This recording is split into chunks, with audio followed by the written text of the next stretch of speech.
Gracias por estar una vez más con nosotros en Sin Esquemas. En la entrega de hoy tendremos una interesante conversación con dos distinguidos invitados. Vamos a conversar con Inca Matila, representante residente del PNUD en República Dominicana, y con Nicolás Barinas, quien es economista senior de dicha institución. Y vamos a enfocarnos principalmente en una publicación que realizó recientemente el PNUD sobre el impacto social y económico de la COVID-19 en República Dominicana y las políticas que debe llevar a cabo o que debe implementar nuestro país en relación a ese informe. De inmediato, a cada uno de ustedes, gracias por estar con nosotros aquí en Sin Esquemas. Muchas gracias, Alberto. Buenas noches a usted y todos los que nos siguen desde el momento. Un placer estar aquí presente desde PNUD, el Programa de Naciones Unidas para el Desarrollo. Qué bien. Bueno, pues entramos seguido en materia. La publicación que ustedes hicieron, quisiera saber qué nivel de certeza ofrece el modelo de simulación del impacto de la pandemia desde el punto de vista económico y social, tomando en cuenta que lamentablemente al día de hoy no tenemos todavía datos concluyentes del alcance de las consecuencias del COVID-19 a nivel mundial y lógicamente mucho menos aquí en República Dominicana. ¿Cómo podemos tocar ese tema de inicial? Gracias, Alberto. Esto es la pregunta de oro, porque prácticamente estamos ante un contexto mundial. Es una pandemia mundial con sus efectos socioeconómicos que afectan cada uno y cada una y todos los países en este momento. Entonces estamos ante un contexto de tanto incertidumbre que yo creo que ni bola de cristal nos ayudaría en este momento. Por esta razón, en PNUD, conjuntamente con varios socios, incluyendo las agencias, fondos y programas de todo el sistema de Naciones Unidas, estamos apostando mucho en apoyar a los países a sacar este tipo de análisis. Datos que nos pueden dar, digamos, basado en evidencia, algunas de las pistas para toma de decisión acertada en este momento. No sabemos qué va a pasar en futuro porque estamos transitando a una nueva normalidad, covidianidad, como muy inteligentemente se ha expresado aquí en República Dominicana, donde sí sabemos un asunto, que las decisiones que se están tomando en este momento van a afectar cómo vamos a ver esta nueva normalidad. Por esta razón, hemos puesto mucha importancia desde el marco de Naciones Unidas de recuperación y respuesta a COVID para entender no solamente los impactos inmediatos, sino también los posibles impactos a mediano y largo plazo. Y yo creo que esto es la clave de la conversación esta noche. Bien, no sé si Nicolás quiere agregar algo, si no continuamos con otro punto, precisamente en esa misma línea, sobre las opciones de políticas que ustedes plantean en el estudio. Sabemos que República Dominicana debe estar sometido a un seguimiento constante. Le pregunto yo tanto a Inca como a Nicolás si el estudio permite cierta elasticidad, cierta flexibilidad ante variaciones importantes que se pueda dar en el día a día que estamos viviendo, porque en cualquier momento puede ocurrir cualquier cosa y puedan hacerse los ajustes correspondientes acorde con esas variaciones importantes que puedan darse. Sí, yo voy a dejar la palabra también a Sócrates. Usted ya preguntó también de los microsimulaciones. Yo creo que este elemento es bastante importante porque vimos que hay una cosa muy positiva en el caso de República Dominicana que no ha ocurrido en todos los países de América Latina y el Caribe, que es principalmente que gracias a las bases de datos y conocimiento casi hogar por hogar, porque en este país existe un tesoro que en varios países no existe, que es las bases de datos de CIUBEN, que tienen prácticamente encuestados casi 75% de los hogares en este momento, lo que permitió muy rápidamente ampliar, digamos, el programa ProSoli existente para estos programas complementarios, Quédate en Casa, FASE, etcétera, que permitieron lo que decimos una ampliación horizontal y vertical. Y en este sentido, aunque lo tengo muy presente las cifras, me gustaría pasar a Sócrates para que nos cuente los resultados de esta microsimulación, porque realmente vimos una diferencia bastante importante de punto de vista de qué hubiera pasado si no se hubiera tomado estas acciones. Y por otro lado, da una primera recomendación, la importancia de seguir apostando a proteger a las personas, sus empleos y sobre todo las personas en mayores condiciones de vulnerabilidad. Pero aquí sería robar el derecho de autor. Sócrates ha sido coautor de este informe. Así que, Sócrates, cuenta los resultados de la microsimulación. Muchas gracias, Inka, Alberto, por esta invitación, programa tan interesante y preguntas tan inteligentes. Pues te comento que los ejercicios de microsimulación parten de una conceptualización, ¿verdad? Primero, de que los impactos teníamos que verlo de manera multidimensional y que no solamente es una pandemia o una crisis de salud, como probablemente muchas personas perciben y entienden que es solo un impacto sectorial. Pues no. La visualización que tenemos en términos de este estudio y con la visión de PNUD integral, integradora de diversos enfoques, como ustedes saben, la pandemia es multidimensional y también tiene impactos en reducir los ingresos, en lesionar a la calidad de vida de las familias y especialmente, de alguna manera, tiene incidencia en hacer revertir la tendencia a la reducción de pobreza que hemos tenido. Desde 2016 redujimos 8 puntos porcentuales la tasa de pobreza y con la pandemia, al igual que la situación en términos de calidad de vida, también hay desigualdades preexistentes que nosotros podemos reflejar con evidencias, con data. Por eso es una conjugación de diversos, ¿verdad?, instrumentos. Podemos preconfigurar la situación antes de la pandemia y en términos de modelos econométricos predecir lo que pasará, que es la capacidad de la economía, ¿verdad? Predecir un poco el futuro de acuerdo a escenarios. Entonces se plantea un escenario, como comentaba Inka, si ya habían desigualdades existentes antes de la pandemia, este choque, el modelo captura el choque, el modelo te dice cuánto, por ejemplo, se hubiera aumentado la tasa de pobreza si no se implementa ni el programa Quédate en Casa, ni FASE, ni Para Ti. El modelo arroja que la pobreza aumentaría 10 puntos porcentuales más. Tenemos un 21.9% de pobreza en 2019, lo que significa que estaríamos retrocediendo 7 años atrás en términos de progreso social, económico y de oportunidades. Entonces, lo bueno de estos modelos es que te permiten también identificar cuando una política entra, qué mitigación tiene en términos de los impactos y también ir filtrando y entrarnos a un área de visualización de impactos en el mercado laboral. Entonces, también hay una segunda estimación que nos dice, en un momento, en un escenario óptimo, en el que todos los trabajadores formales tienen el programa FASE, todos los pobres pueden acceder al programa Quédate en Casa, que evidentemente ha tenido una protección muy importante. Ambos programas tienen tuvieron una buena cobertura. ¿Qué sucede si los trabajadores informales que no son pobres no entrarían en Quédate en Casa, ni tampoco entrarían en el programa FASE? ¿Qué sucede si aislamos solamente el efecto en el trabajo informal? Como ustedes saben, República Dominicana se caracteriza, al igual que Latinoamérica, en ser un país de alta informalidad. Es un 55% casi. 54% ronda de toda la población ocupada. Entonces, lo que nos dice es que esa situación estructural con la pandemia, la coyuntura, estaría sumando además 4 puntos de pobreza adicionales. Entonces, aquí lo que podemos ver es, primero, que hay políticas que de alguna manera han tenido una contención, han mitigado el riesgo de profundizar la pobreza y también la capacidad también que de alguna manera nos da la economía de predecir y saber que todavía hay condiciones estructurales como el trabajo informal.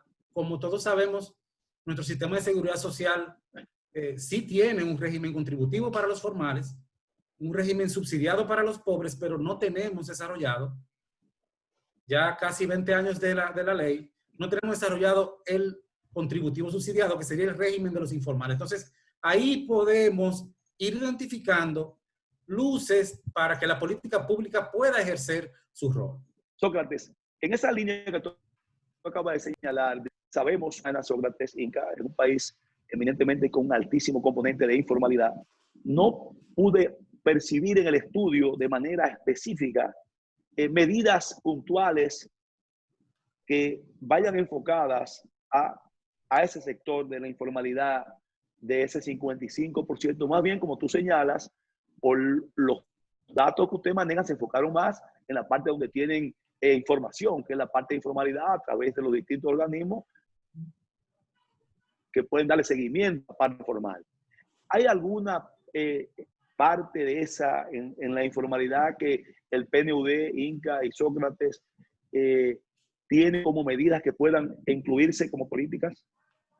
Yo creo que hay un elemento, lo que hemos mencionado en el informe, lo que tiene que ver con la importancia de no solamente rastrear quiénes son los informales, sino en general quiénes están quedando más atrás. Esto es uno de los principios de la Agenda 2030 de Desarrollo Sostenible, y se convierte más importante que nunca.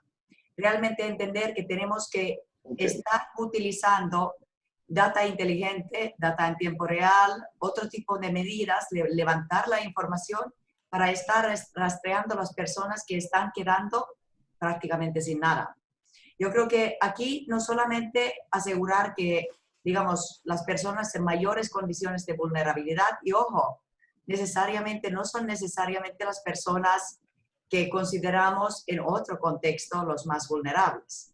Ahora tenemos nuevo tipo de vulnerabilidades surgiendo que tenemos que ser inteligentes en identificar. Por esta razón, estamos levantando, por ejemplo, en este momento justamente con CIUBEN, datos en tiempo real para entender qué está pasando en los hogares más, digamos, afectados, que están parcialmente fuera de los bases de datos oficiales, dónde están sus preocupaciones para realmente entender cuál es la realidad que las y los dominicanos están viviendo en este momento. Entonces, nuevamente llegamos a esta importancia de seguir analizando, pero analizando con fin de tomar acciones. Entonces, yo creo que ahí, por ejemplo, el estudio sí recomienda que es muy importante identificar las bases de datos de los informales, pero también tomar prontamente acciones, por ejemplo,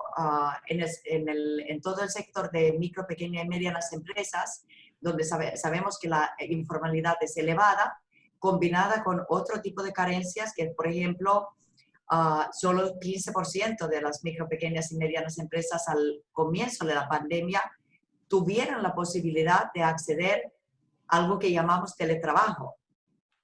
Por otro lado, 80% de los informales no tienen acceso a Internet. Entonces, yo creo que aquí estamos acercando a algunas de las claves también de las acciones en esta situación tan extraordinaria, que una de las recomendaciones, no solamente de nuestro estudio para República Dominicana, sino el pensamiento de PNUD a nivel global, tiene que ver con las ganancias rápidas que pueden tener estrategias efectivas de conectividad y digitalización. Entonces, ahora, más que nunca, lo que se preparó, por ejemplo, en República Dominicana por muchos años, unos saltos en el sector productivo e incluso otros sectores, ahora sí es el momento de hacer las inversiones, porque lo que hemos podido hacer, digamos, las estimaciones, estos son unos datos de nuestra Oficina de Desarrollo Humano Global, la inversión en conectividad y acceso a Internet probablemente en este momento es una de las mejores inversiones.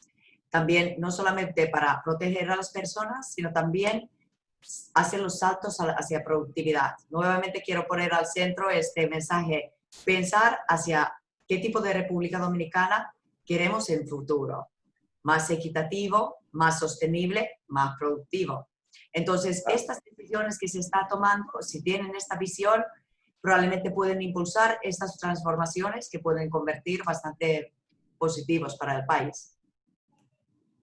Bueno, En esa misma línea, yo lo escuché a ustedes esta mañana y hablaban de algunos aspectos que involucraban salud, alimentación, educación, tema laboral. El estudio del PNUD analiza todas estas variables y otras. Y le hago la pregunta, ¿son tratadas de manera integral o pueden atacarse con políticas de manera separada una y otra? Obligatoriamente deben ser atacadas de manera integral, todas de forma conjunta. Aquí me gustan hacer respuestas muy largas. Aquí voy a responder muy simplemente. Hay que ver el panorama de una manera integral. Esto es justamente lo que aprendimos con la implementación y la conceptualización de la Agenda 2030 del Desarrollo Sostenible, que más bien hay que buscar los puntos de acupuntura.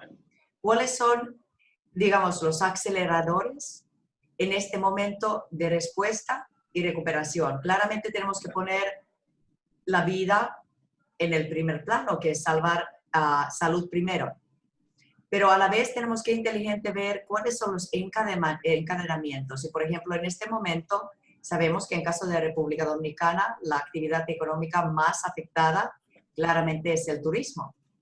Y turismo jala un sinnúmero de otros sectores, sobre todo un casi 18% de los encadenamientos tienen que ver con los sectores de servicio, varios, contando una cantidad de otras actividades económicas. Por eso, probablemente también una inteligente reactivación con una visión de futuro, no del pasado, puede convertir realmente el impulsor no solamente de recuperación, sino también, digamos, la visión de un futuro República Dominicana. Y aquí, por supuesto, decimos, tiene que ser sostenible, tiene que ser construida de tal manera que no tenemos que empezar a buscar 2 planetas más en 30 años para poder sobrevivir. Precisamente, parece como que... Sócrates, ¿quería decir algo? Sí, sobre todo, complementando lo que dice Inca, la sostenibilidad del turismo es fundamental. Para nosotros, por ejemplo, en el estudio se refleja que el encadenamiento del sector turístico tiene una atracción positiva o negativa en función de la coyuntura, ¿verdad? Pero digamos que el turismo crece un 1%. Cuando el turismo crece como actividad económica un 1%, empuja un crecimiento de 38% en las demás actividades, de las cuales demanda insumos y está encadenada. Entonces, el turismo puede ser una buena apuesta para la recuperación, pero como Inca siempre nos menciona, ¿verdad? Y es parte de nuestro trabajo, digamos que no podemos hacer una recuperación solamente económica. Y hablar solamente de recuperar el turismo y que vuelva a crecer no es la panacea ni va a solucionar el problema. Tenemos que hablar de recuperarnos mejor. Es una recuperación mejorada para, de alguna manera, no volver a repetir el pasado. Lo que queremos es transformar hacia un nuevo futuro. Asegurar esa sostenibilidad que habla Inca en su planteamiento. Entonces, tiene que ver con la amigabilidad con el medio ambiente, tiene que ver también cómo impacta en la zona turística, ¿verdad? Cómo se integra con la agricultura a nivel de clúster de las zonas en donde se desarrollan los hoteles.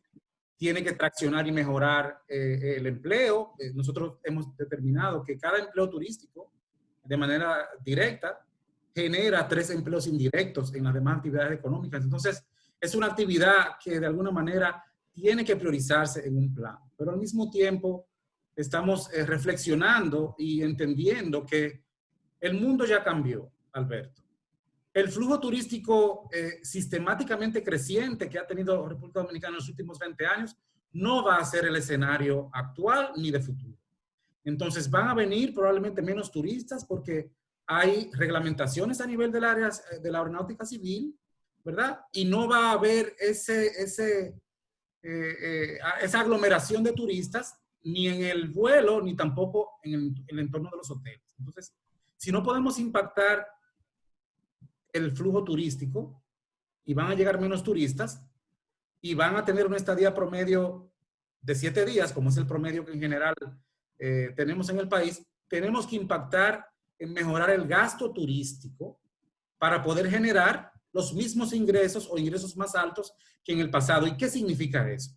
Mejorar el gasto turístico implica transformar el modelo de producción turística para que sea más individualizado, con una atención al cliente diferente, que sea orientado hacia lo verde, que es lo que están demandando los nuevos mercados, y adaptarse a una nueva realidad internacional que va a demandar la demanda turística, que va a requerir el nuevo turista que quiere viajar. Y eso implicaría, entonces, quizás reflexionar y ver que el todo incluido no puede ser entonces el único modelo que se desarrolle en términos de polo turístico, y tendríamos que hablar de integrar, ¿verdad?, otros modelos de desarrollo para el turismo que de alguna manera pudieran entonces incrementar el gasto turístico y nosotros poder lograr equiparar o equilibrar esa actividad económica. Para nosotros es una apuesta interesante y tiene una conectividad importantísima o una oportunidad importantísima conectando con las MIPYMES, como mencionaba Inca. Las MIPYMES pueden ofrecer un arsenal, ¿verdad?, de insumos para que demanden los turistas, y de alguna manera estaríamos teniendo un doble dividendo, ¿verdad? No solamente aportando y haciendo crecer una actividad económica de manera sostenible con el medio ambiente, sino también impactando las MIPYMES, que en general, como todos sabemos, las micros son pequeñas y en general la desarrollan trabajadores y trabajadoras en condiciones de pobreza. Entonces, ahí estamos hablando de una capacidad de integración en términos de encadenamientos productivos que puede ser parte de la solución del problema. Inca, Sócrates, todas esas informaciones importantísimas sobre ese pilar de uno de nuestros quizás, y sin el quizás, 3 principales pilares de sostenimiento económico de nuestro país, que es el turismo, por todas las razones que ustedes han hablado aquí, de ser fuente generadora de divisas, creación de empleos directos e indirectos. Pero yo quiero irme al origen de lo que puede permitir, y quiero preguntarle a ustedes, una real y verdadera reapertura de este sector si no tenemos definido claramente la posibilidad de un control sanitario. Sabemos que el turismo y las llegadas de nuestros visitantes de todos los países del mundo, lo primero que se enfocan es en la garantía que tiene de ir a ese país con seguridad de que hay medidas claras, que hay responsabilidades establecidas claras sobre la parte sanitaria de la COVID-19. ¿Estamos en condiciones o hay medidas para que nosotros podamos, a través de esa parte original, que es la parte sanitaria, de la apertura del turismo, lograr las condiciones para que se dé esa reapertura? Y quiero que me contesten después de una pequeñita pausa de apenas un par de minutos que vamos a tener en esa parte que acabo de señalar. Continuamos después de nuestra primera pausa.